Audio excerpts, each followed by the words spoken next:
ఆంధ్రప్రదేశ్లో రాష్ట్ర వ్యాప్తంగా ఇమాం మౌజాన్లకు ఇచ్చే గౌరవ వేతనాల బకాయిలను సత్వరమే విడుదల చేయాలని వైఎస్ఆర్సీపీ మైనార్టీ సీనియర్ నాయకులు షేక్ సుభానీ విజ్ఞప్తి చేశారు. సోమవారం దుగ్గిరాల ముర్తుజానగర్లో ఏర్పాటు చేసిన మీడియా సమావేశంలో మాట్లాడారు. ఆంధ్రప్రదేశ్ రాష్ట్ర వ్యాప్తంగా ఇమాం మౌజాన్లకు ఇచ్చే గౌరవ వేతనాల పెండింగ్ మొత్తాలను సత్వరమే విడుదల చేయాలని విజ్ఞప్తి చేస్తున్నాం. గత వైఎస్ఆర్సీపీ ప్రభుత్వ హయాంలో ఎన్నికలు కూడా అమల్లోకి రావడం వల్ల 2024 ఏప్రిల్, మే, జూన్ నెలల వేతనాలు చెల్లించబడలేదు. కూటమి ప్రభుత్వం అధికారంలోకి వచ్చిన తర్వాత 2025 సెప్టెంబర్ వరకు 8 నెలల గౌరవ వేతనాలు పెండింగ్లో ఉన్నాయి.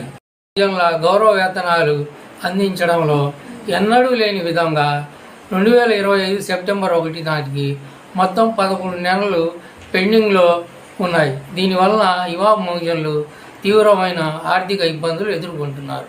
ప్రభుత్వం స్పందించి ముస్లింల సంక్షేమానికి చర్యలు తీసుకోవాలని కోరుతున్నాం.